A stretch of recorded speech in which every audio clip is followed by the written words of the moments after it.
Hello students, good morning. In this session, we'll start with the second chapter of business law of unit 2 and 3. Title of the chapter is offer and acceptance. આ concept આપણે previous ચેપ્ટરની અંદર જોઈ ગયા છીએ. Unit 2 અને unit 3નું first chapter હતું nature of contract. એની અંદર આપણે ક્યાંક આવું જોઈ ગયા કે agreement means offer and acceptance. It means when there is an offer and acceptance, agreement will come into an existence, and when agreements are enforceable by law, we can say that contract will come into an existence. So ક્યાંક first ચેપ્ટરની અંદર આ એક brief idea આપણે લઈ લીધો હતો. What do you mean by offer and acceptance? In this chapter will study types of the offer and the legal rules for offer. In the same manner, we'll study types of acceptance and the legal rules of acceptance. So altogether this chapter is divided into two parts. First, offer part, and the second portion is acceptance. In an offer, we'll study what is the meaning of offer, parties to the offer, types of offer, and the legal rules for offer. Legal rules for offer, it means that this is here the act or the law has given a certain conditions. In that particular fashion only with you can design and the structure your offer. So આ ચેપ્ટરની અંદર આપણે લોકો બે portion study કરશું, offer and acceptance. ઓફરની અંદર આપણે study કરશું what do you mean by offer, general definitions, legal definition of the offer, parties to the offer, types of offer, and the legal rules for offer. How you can design your offer, how you can offer to someone else, how you can make a proposal. આ કન્ડિશન્સની અંદર છે. એટલે કે અહીંયાથી તમે એ નક્કી કરશો કે અહીંયાથી તમે શીખો છો કે તમે કેવી રીતના ઓફર તમે બીજાને કરી શકો છો. How you can structure design your offer. In the same manner acceptance second portion છે, એમાં પણ આ જ વસ્તુ છે. General definition of acceptance, legal definition of acceptance, parties to the acceptance, types of acceptance and legal rules for the same. Offer આમ થાય છે તો એક્સેપ્ટન્સ પણ એક સ્પેસિફિક વેમાં જ થશે. Clear? Will start with the first portion, that is the offer. Offer શું છે? તો કે ઓફરની અંદર offer it is a basically proposal. હું તમને if I express my willingness to you, it means I am making a proposal to you. It means હું તમને proposal મૂકું છું, પ્રપોઝડ કરું છું. ઇટ મીન્સ કે તમને ક્યાંક ઓફર મૂકી. સર ફોર એક્ઝામ્પલ, હું તમને એમ કહું would you like to purchase my car? You said yes. પણ મેં તમને આજે સેન્ટેન્સ કીધું કે would you like to purchase my car, એ મેં તમને મારી વિલિંગનેસ એક્સપ્રેસ કરી. ઇટ મીન્સ દેટ હું તમને અહીંયા શું કહું છું કે મને મારી કાર તમને સેલ કરવી છે, તમને પરચેસ કરવી છે. આ વસ્તુ આ સેન્ટેન્સ શું દર્શાવે છે? It basically exhibit that I am making a offer to you. હું તમને કંઈક ઓફર કરું છું. I am expressing my willingness to do something. I am making a proposal to you. હું એક પ્રપોઝલ તમારી સામે મૂકું છું. એના ઉપર એક્સેપ્ટન્સ તમે કરશો, એ કેમ કરશો, શું કરશો, that will learn in a second portion. But right now will focus only on the offer, one side thing જોશો. So legal definition of the offer which is basically given under the section number 2 of A. That is, offer means a proposal by one party to another. Always યાદ રાખજો. આપણને ખબર જ છે કે ભાઈ એગ્રીમેન્ટની અંદર કેટલી પાર્ટી હશે? At least 2 party must be there, 2 party હશે. Because one party cannot make an offer to himself and herself. હું મને મારી જાતને કોઈ દિવસ એવું વિચાર સેલ કરી શકીશ? હું મારી જાતને હું પૂછી શકીશ would you like to purchase my bike? No. મને કોઈક બીજાને પ્રપોઝલ આપવાનું છે, બીજાને ઓફર કરવાની છે. So at least must be 2 party. Clear? So proposal શું હશે? એકને એક પાર્ટી પોતાને તો પ્રપોઝલ આપતી નથી, તો ઓફરની અંદર શું હશે?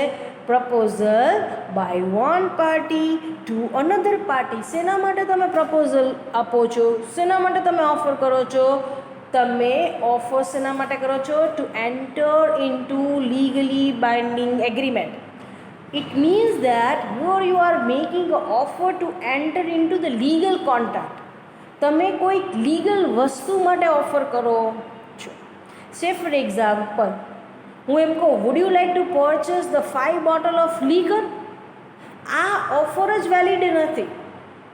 સો proposal by one party to another party છે, but not to enter into the legally binding contract. આ ઓફર થશે અને હું તમને આપું છું, તમે એ વસ્તુ એક્સેપ્ટ કરશો તો agreement will come into an existence. આ વસ્તુ કોન્ટ્રાક્ટ ક્યારેય નહીં બને, કારણ કે selling of liquor is prohibited in Gujarat area. So યાદ રાખવાનું, સિમ્પલ વસ્તુ જ યાદ રાખવાની, offer means proposal. One party make a proposal to another party. શેના માટે પ્રપોઝલ કરીએ છીએ? To enter into the legally binding agreement. Clear? Now the parties. આપણે ઓલવેઝ યાદ રાખ્યું છે અત્યાર સુધી કે દેર મસ્ટ બી એટલીસ્ટ 2 પાર્ટી. ઓછામાં ઓછી કેટલી પાર્ટી હશે? 2 પાર્ટી. હવે અહીંયા પહેલી પાર્ટી હશે, ધેટ પર્ટિક્યુલર પર્સન બીકમ ઓફરર, અને બીજી પાર્ટી શું બનશે? ઓફરી. હવે ઓફરર કોણ બનશે અને ઓફરી કોણ બનશે? એમાં ફર્સ્ટ યાદ રાખવાનું, the person who make a offer known as offeror and to whom you made offer is known as offering. જે વ્યક્તિ ઓફર આપે છે એ ઓફરર થશે, અને જેને ઓફર અપાય છે એ શું બનશે? Offeree. To whom you make a offer. Say for example, એના માટે સિમ્પલ વસ્તુ યાદ રાખવાનું, employer and the employee. The person who offer job is known as employer. જે વ્યક્તિ જોબ આપે છે, ઓફર કરે છે તમને, શું થશે? એમ્પ્લોયર. અને ટુ whom you offer, જેને જોબ ઓફર થાય છે એ બંદુ કોણ બની જાય છે? ઓફરી. સો કેટલી પાર્ટીઝ હશે? there must be at least 2 party. One is known as offerer, another is known as offering. The person who make a offer is known as offerer. The person to whom you made offer is known as offeree. Now the types of offer. 4 types of the offers are there generally. બીજી ઘણી બધી types છે. Standing offer છે, cross offer છે, counter offer છે, ઘણી બધી છે. But in your syllabus you need to study 4 types of the offer: express offer, implied offer, specific offer and general offer. ક્યાંક તમે આ બે વર્ડથી કમ ક્રોસ થઈ ગયા છો in the first chapter, express and implied. યાદ કરો, under the types of the contract you have studied the expressed contract and implied contract. યાદ આવ્યું? એક્સપ્રેસની અંદર આપણે લોકોએ વાત કરી હતી કે express it means the name itself suggest કે ધેર ઇઝ સમ એક્સપ્રેશન્સ. કાંઈક એક્સપ્રેશનની વાત છે. It means the either oral હશે કાં તો રિટર્ન હશે વાત. તો અહીંયા એક્સપ્રેસ ઓફર એટલે કેવી ઓફર હશે? Offeror make a offer either by oral way, that is by word of mouth, or through the written instrument is known as express offer. હવે આ તો બહુ ટફ થયું. Take the situation or example. Suppose હું તમને call કરું છું અને ઓફર કરું છું કે would you like to purchase my one of my house? You said yes. તો મેં જે તમને ઓફર કરી હાઉસ પરચેસ કરવા માટે, આ મેં તમને ટેલિફોનિક ઓફર કરી. તો ટેલિફોનમાં મેં શું કીધું હશે? બોલ્યું હશે. તો આ કઈ ઓફર થઈ? Express offer. એક્સપ્રેશન છે, ઓરલ છે. સપોઝ ન્યૂઝપેપરની અંદર હું એડવર્ટાઇઝમેન્ટ કરું છું, who wish to buy the house, they need to contact me immediately on this particular address, at this particular address. તો તમે લોકો ત્યાં આવો છો, કોન્ટેક્ટ કરો છો મારો, બરાબર છે. તો આ એડવર્ટાઇઝમેન્ટ મેં ન્યૂઝપેપરમાં આપી છે. તો આ કઈ ઓફર થશે? Express offer. સપોઝ હું કોઈક એડવર્ટાઇઝમેન્ટ આપું છું ન્યૂઝપેપરની અંદર અને એમાં લખું છું if you carry this particular cutting with you, in that particular case you get a 50% discount, you are entitled to get 50% discount. તો તમે કટિંગ સાથે લઈને આવો છો તો તમને 50% ડિસ્કાઉન્ટ મળશે એવી એડવર્ટાઇઝમેન્ટ મેં આમાં મૂકેલી છે. ઇટ મીન્સ દેટ આ કઈ ઓફર છે? Express offer.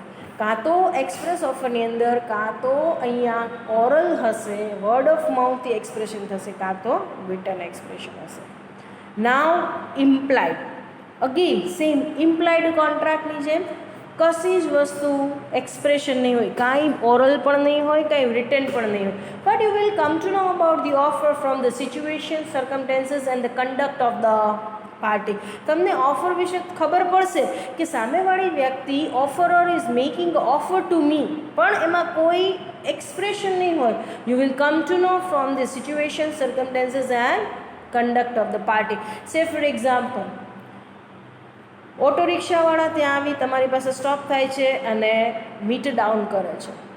That means the person is making a offer to you, person is offering the right to you, ride offer કરે છે.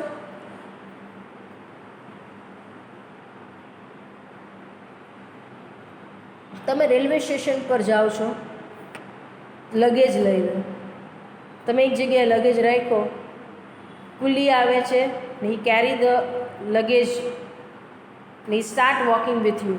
It means it's an implied offer. એને તમારો luggage ઉપાડ્યો, તમે ચાલવા માંડે, તમારી પાછળ ચાલવા માંડ્યો, it's an implied offer and acceptance. So ઇમ્પ્લાઇડની અંદર you will come to know about the offer from the situation, circumstances and from the conduct of the party. Next, specific offer. Specific offer, the name itself suggests specific offer. It means here the offer is made to the specific person or to the specific group of person. તમારા આખા class છે same 5 BBA, એમાંથી હું કોઈ એક જ વ્યક્તિને offer કરું છું, wood you like to purchase my car, તો આ કઈ ઓફર થશે? Specific offer. એક જ વ્યક્તિને મેં ઓફર કરી છે આખા કોલેજમાંથી, that is the specific offer. Specific offer means uh offer is made to the specific person કાં તો સ્પેસિફિક ગ્રુપ. આખા કોલેજની અંદરથી કોઈને પણ સ્કોલરશિપ ઓફર નથી કરી. Sir has offered a scholarship to only and only sem 5 BBA students. તો આ કઈ ઓફર થશે? Specific offer. That means offer is made to the specific group of person. Now the general offer, all together opposite. General offer, the name itself suggest general, that means open. General category આપણે કહીએ છીએ, open category. General offer, that means the offer is open for everybody. Offer is open or made to the world at large. આખી દુનિયાને તમે offer કરી છે. સે for example, the government has invited the tender. તો ગવર્મેન્ટે બધા પાસેથી ટેન્ડર ઇન્વાઇટ કરેલા છે, એમાં કોઈ ઇન્કમ ક્રાઇટેરિયા, એજ્યુકેશન ક્રાઇટેરિયા કાંઈ જ લખેલું નથી. Anyone who wish to work out with the government, anyone who wish to undertake the projects of the government can apply for the same. તો આ કઈ ઓફર છે? General offer, open offer. So today we are completing first topic of this chapter. Chapter number 2 no first topic આપણે complete કર્યો. What do you mean by offer and the types of offer. Second sessions ની અંદર આપણે જોશું legal rules of offer. Thank you so much.